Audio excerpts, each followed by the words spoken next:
tout le monde, c'est Nat, bienvenue à bord, je suis ravie de vous retrouver. Merci de me rejoindre pour ce petit moment avec l'Oracle des Fleurs Enchantées de Carla Moreau, qui est un jeu paru chez Vega récemment, que j'ai reçu il n'y a pas très longtemps non plus, donc je suis très contente de le partager avec vous. Au passage, je remercie bien évidemment ma chère Isabelle des éditions Très Daniel qui m'a fait parvenir ce jeu pour que je puisse le partager avec vous qui regardez cette vidéo. Alors c'est un jeu déjà qui visuellement me plaît énormément. Je suis très portée sur tout ce qui est un peu vintage, victorien, etc. Ça me fait un petit peu penser les couleurs et le fond comme ça un peu sépia. Ça me fait penser, enfin beige, pas forcément sépia, plutôt beige avec des couleurs comme ça. Ça me fait penser au jeu de Black in the Moon. Pour ceux qui connaissent notamment The Oracle of Oddities, c'est vrai que ça me fait penser un petit peu à cette ambiance-là, ce mélange de plantes avec ces papillons dragons là que je trouve magnifiques.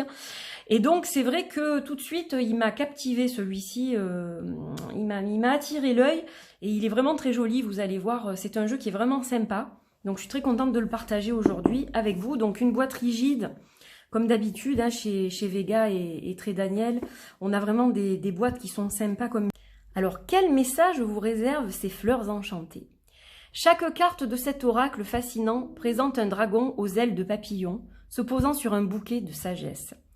Bercé par ses souvenirs d'enfance de la boutique de fleurs familiale et inspiré par le langage secret des fleurs, Carla Moreau, surnommée The Dragon Lady, combine l'atmosphère des ornements de l'ère victorienne avec l'univers fantastique des créatures ailées pour offrir des cartes originales pleines de perspicacité et d'émerveillement.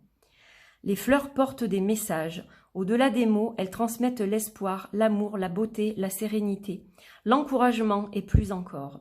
Les fleurs enchantées et leurs compagnons uniques sont prêts à alléger votre âme et à vous aider à découvrir les délices et la beauté dans votre vie de tous les jours. Les 44 cartes et le guide de 108 pages vous apporteront des conseils quotidiens et éveilleront en vous des moments d'inspiration et de réflexion profonde. Alors moi je trouve ça très poétique. Alors, je vous disais des papillons dragons ou dragons papillons comme vous voulez. On a effectivement un bouquet de sagesse à chaque illustration, à chaque carte. Et ce sont toujours des messages très justes mais à la fois poétiques et merveilleux qui viennent à nous au travers de ce guide et de ces cartes. Donc vraiment c'est un outil qui est vraiment sympa et que je vais utiliser très souvent. On a à l'intérieur de la boîte un soleil. Voilà, tout est doré. Là on est plus dans du jaune orangé. Là on a un joli sachet or qui est vraiment sympa, souple et de très très bonne qualité. On a le livre, donc on va commencer par le livre. Donc vous voyez la boîte aussi, elle est très ensoleillée. C'est un émerveillement ce jeu. Il est vraiment très très joli. Les fleurs en silence semblent insuffler des pensées telles que le langage ne possède de mots pour les dire. Lord Byron. Alors, donc, un joli livre d'accompagnement. Alors, il est en noir et blanc, comme vous le voyez. Voilà, là vous avez une image en gros plan avec ce dragon aux ailes de papillon. Magnifique. Alors, le sommaire, donc on a l'introduction, le langage des fleurs, comment utiliser cet oracle, les tirages des fleurs enchantées, pour une valorisation plus profonde, tenir un journal et la signification des cartes et un mot sur l'auteur. Voilà, donc là on a une intro, elle vous parle de la boutique de fleurs de sa famille, voilà, qui était dans le Nouveau-Mexique, au Nouveau-Mexique. Elle vous parle un petit peu de ça. On se retrouve, en lisant, on se retrouve dans cette boutique de fleurs. Je trouve ça super.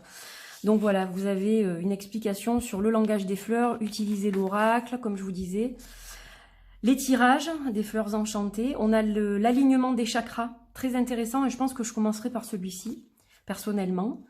Et voilà, on vous parle aussi pour une valorisation plus profonde. Alors vous pouvez partager évidemment vos tirages, etc. Pour ceux qui possèdent le jeu, c'est vrai que c'est intéressant d'avoir un petit peu l'avis des autres personnes qui l'utilisent. Tenir un journal. Et donc là on a la signification des cartes. Donc voilà comment ça se présente. On a chaque fois le mot-clé avec la carte au-dessus. On vous dit de quelle fleur il s'agit. On a le nom en français et en latin. Le papillon aussi avec le nom latin. Et puis, on a une explication pour la carte et un petit questionnement chaque fois. Donc, pour ceux qui écrivent sur un journal, je trouve ça très intéressant. Donc, on a la même chose pour toutes les cartes, comme vous le voyez. Voilà, donc c'est sympa comme tout, c'est joliment présenté. Et puis, à la fin, on a un petit mot sur l'auteur, sur Carla. Et donc, vous avez son site internet qui est en anglais, pour ceux qui veulent y jeter un œil, dragonladyart.com. Voilà. Et c'est une américaine, donc, puisque je vous ai parlé du Nouveau-Mexique, ça tombe sous le sens. Donc voilà, un très très joli livre, et je vous ferai la lecture d'une fleur, j'allais dire, oui, la lecture d'une fleur à la fin de la vidéo. Voilà, donc, joli sachet pour ranger vos cartes, et vous allez voir qu'elles sont vraiment très très jolies. Donc, nous avons un papier qui est brillant, avec des cartes qui sont assez épaisses, mais souples en même temps. On peut les mélanger facilement. Voilà, donc au niveau de la taille, elles ont une taille qui est sympa, je trouve, pour un oracle. Elles sont différentes des oracles qu'on peut voir habituellement chez Vega. Peut-être, je vais vous montrer une carte du voyage sacré, comme ça vous verrez la différence de taille. C'est toujours intéressant parce qu'il y a des gens qui me demandent, des fois je ne le précise pas et on me dit mais au niveau de la taille, etc. Donc vous voyez, on a la même hauteur mais la largeur un petit peu moins, on est sur un bon centimètre et plus je pense au niveau de la largeur. Voilà, donc ça vous donne une idée de la taille par rapport à un oracle, on va dire entre guillemets classique. Voilà, donc ça je le mets ici. Alors maintenant on va s'intéresser à ces fameuses cartes. Donc ça c'est le dos, fleurs enchantées. Voilà, donc qui est assez simple et qui reste bien dans l'esprit victorien, justement. Donc, on a des dorures sur tranche, hein, je pense que vous l'avez vu quand j'ai ouvert le sac. Et donc, voilà ces fameuses cartes, donc qui sont vraiment magnifiques. Alors là, on a l'abondance, chrysanthème d'Inde. Et puis, on a le nom du papillon. Alors, je ne vais pas forcément tout vous lire, mais je vais vous lire au moins le mot-clé de la carte. Donc là, on a l'affection. Là, nous avons l'ambition, l'appréciation. Avec les tournesols, j'aime beaucoup cette carte. Aspiration. Il est très original, en fait, ce jeu. Le fait de ces dragons avec des ailes de papillon, je trouve ça vraiment sympa, quoi. La beauté, commencement, bravoure, compassion. Les couleurs sont très jolies aussi. Confiance. Courage. Donc vous voyez, elles ne sont pas numérotées, hein, les cartes. On a un petit cadre qui est tout autour, là, très joli. On a un petit bandeau comme ça avec le nom de la carte et puis les mots-clés dessous, au niveau du papillon et des fleurs. Dignité. Rêve. Lisse. Magnifique, lisse. L'élégance, ben oui. L'endurance, avec le cactus. La foi, amitié, générosité, grâce, gratitude, bonheur, très solaire celle-là, espoir, innocence. Alors en même temps, ça vous apprend à identifier les plantes aussi, les fleurs, c'est sympa je trouve.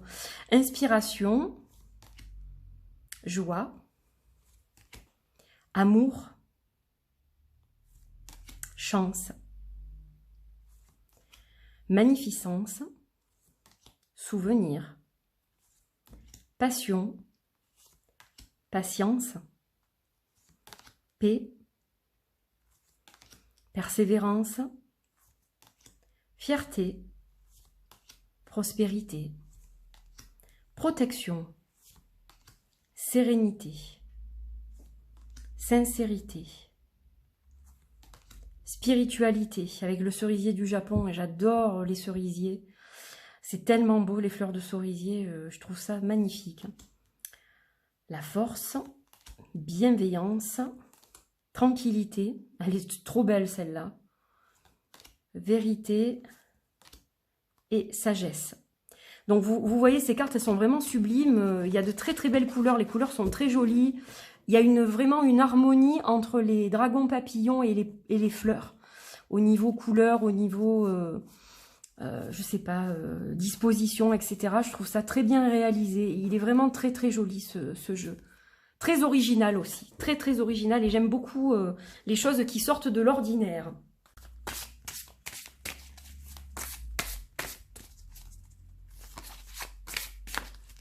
Allez, on va couper. On étale et hop, on a la vérité. Morel, douce amère et Morio. La vérité. Alors, il est par ordre alphabétique, donc c'est pas difficile de trouver. Fleur, donc je vous l'ai dit, Morel, douce amère. En latin, c'est Solanum dulcamara et le papillon Morio nymphalis antiopa. Originaire d'Afrique du Nord et d'Eurasie, la morelle douce amère est une espèce qui s'adapte à son environnement et qui s'est propagée partout dans le monde, si bien qu'elle est considérée comme une plante envahissante aux États-Unis. Elle tire son nom de ses feuilles au goût amer puis sucré, mais il n'est pas recommandé de le vérifier car elles sont toxiques. Les utilisations médicinales de la morelle douce amère ont été répertoriées par les Grecs il y a plus de 2000 ans. Elle est classée dans Culpeper's Complete Herbal de Nicolas Culpeper, né en 1616, décédé en 1654, qui était botaniste, herboriste, médecin et astrologue anglais. Donc il a répertorié dans son ouvrage plusieurs centaines de plantes avec leurs vertus médicinales et leurs pouvoirs occultes, comme remède contre les étourdissements, les maladies soudaines et les invités gênants. La tige de la plante est encore utilisée pour traiter les affections cutanées. Cependant, les fleurs et les baies sont assez toxiques et il faut être prudent lors de l'entretien de cette plante dans un jardin. Car quant à son lien avec la vérité, il peut être à la fois doux et amer. La quête de vérité est un voyage que nous devons tous faire, et cela peut être douloureux. Une fois découverte, la vérité peut servir de boussole et vous guider lors de décisions et d'expériences difficiles. Dans votre âme, vous savez que la vérité est le principe absolu et le pilier personnel par lequel vous gouvernez efficacement votre vie. Identifier ces principes signifie que vous avez une référence lorsque vous êtes confronté à des décisions ou des aspects difficiles. Vous pouvez ensuite prendre des décisions en conséquence. Vos vérités seront réévaluées et testées tout au long de votre vie. Les vérités que vous aviez quand vous étiez plus jeune ne sont peut-être pas celles qui vous sont chères aujourd'hui, mais une fois que vous avez trouvé votre vérité, il est plus facile d'être fidèle à vous-même. Et la question, quelles sont mes principales vérités aujourd'hui ? Voilà. Donc je trouve que c'est intéressant parce que d'une part vous avez l'origine de la fleur, vous avez des explications sur cette fleur, on vous donne plein d'indications et ensuite vous avez l'interprétation de la carte et une question que vous pouvez vous poser et à laquelle vous pouvez répondre sur un journal entre autres. Donc voilà, c'est quand même assez complet et ça apporte des messages qui sont tout à fait justes. Me concernant, bon, je ne vais pas vous dire exactement de quoi il s'agit, mais je sais qu'aujourd'hui, j'attends une vérité qui va être à la fois un réconfort et à la fois quelque chose de difficile à digérer. Voilà, je m'attends à cette vérité, je sais qu'elle arrive, et d'un côté, il y a du positif, de l'autre côté, il y a du négatif. Donc voilà, ça me parle à moi, vraiment, ça a du sens cette carte. Donc voilà, vous me direz éventuellement dans les commentaires si ça a du sens pour vous. En tout cas, j'étais ravie de vous présenter ce jeu, je le trouve vraiment très joli esthétiquement. Et puis je vous dis, au niveau du livre, je trouve très juste et très joli les messages qui sont associés à chaque carte. Voilà, et bien j'ai fini cette présentation, donc merci de m'avoir suivi. Merci de vos commentaires, vous pouvez partager, liker, vous abonner, donc commenter si vous le souhaitez. Je vous retrouve bientôt pour de nouvelles reviews. Voilà, j'ai pas mal de choses à vous présenter d'ici, on va dire, le mois de novembre, on va dire ça comme ça. Alors c'est vrai qu'il y a des choses qui se greffent entre, par exemple ce jeu je viens de le recevoir et donc du coup je recule la présentation de certaines autres choses, mais ça va venir, ne vous inquiétez pas, tout sera présenté sur la chaîne au fur et à mesure. Voilà, je vous fais des bisous, je vous dis à très très vite pour de nouvelles découvertes. Portez-vous bien, bye bye.